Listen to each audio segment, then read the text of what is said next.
Garcia. He stands in the doorway as he comes out of the dressing room now into the ring. Juan Manuel Marquez, ranked number 1 in the WBO, ranked number 3 in the WBC. I don't know how this kid can miss being a champion.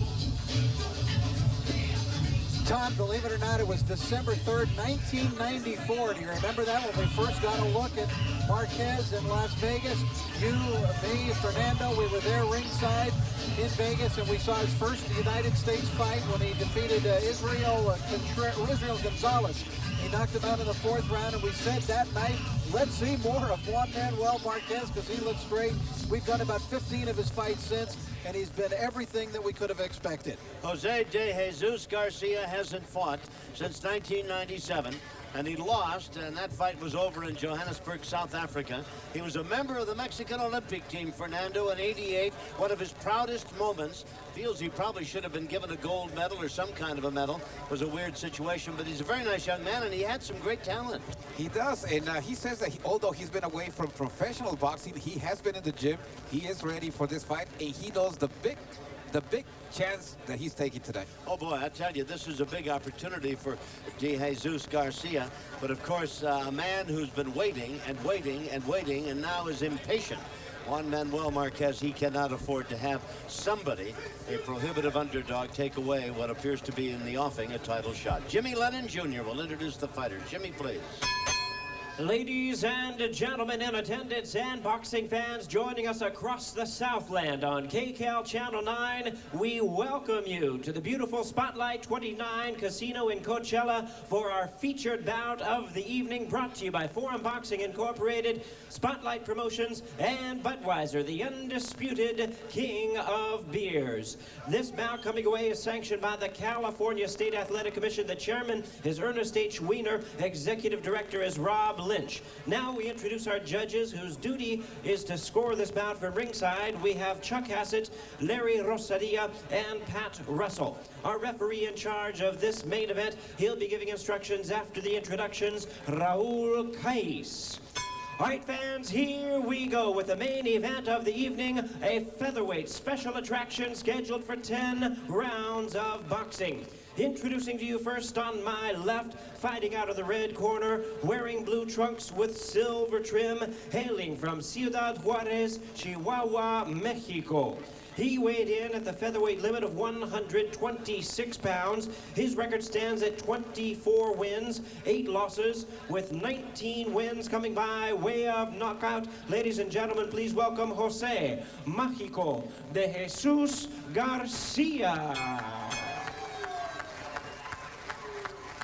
And his opponent across the ring on my right, fighting out of the blue corner in this 10-round main event, wearing black trunks with gold lettering, hailing from his home of Mexico City, Distrito Federal, Mexico. He weighed in at a trim and ready 125 pounds even. His outstanding record includes 27 wins, only 1 loss, with 21 wins coming by way of knockout. He is ranked the WBO #1 featherweight contender and ranked #2 in the world by the WBC. Introducing Juan Manuel Marquez.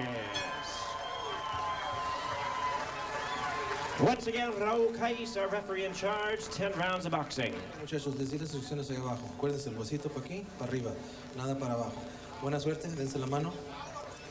Tail of the tape for these two talented featherweights. Marquez, 25, Garcia, 5 years older, an inch taller, a pound heavier, and in the reach department, both men at 68 inches. California rules that govern this fight. 3 knockdown rule not in effect. No standing 8 count. Can be saved by the bell in the last round. Doctor, a referee, can stop the fight. If there's an accidental foul, i.e. a headbutt, they'll go to the scorecards after 4 rounds. And if it is duly noted. All right, here we go. Round 1. Raul Cais is the referee, and out they come. Marquez in black and Garcia in the blue with the silver piping down the side, nicknamed Magic. And we asked him yesterday who gave him that, and he said truly one of the great fighters of all time, Jose Napoli's Montequilla, who was a Cuban and a magnificent champion, said when he saw the kid in the ring, he's magical the way he does things. Right, Fernando? He says that it was a very, he did everything that seemed like magic. Yeah. What I like about him is his approach. He's on a do or die fight. Oh, he got nailed with a left hand that jolted him, and I don't know if he's right from it. He really took a left hand to the jaw. Well, he said he knew coming in here, Tom, that he's a big underdog. He said, look, this is a hard fight for me.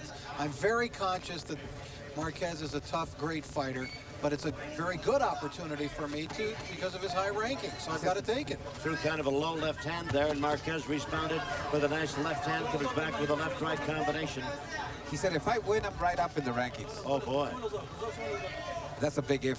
Very big if. Yeah, it is, because Marquez has waited, according to our line of thought, too long, patiently, now impatiently, to get Hamed in the ring.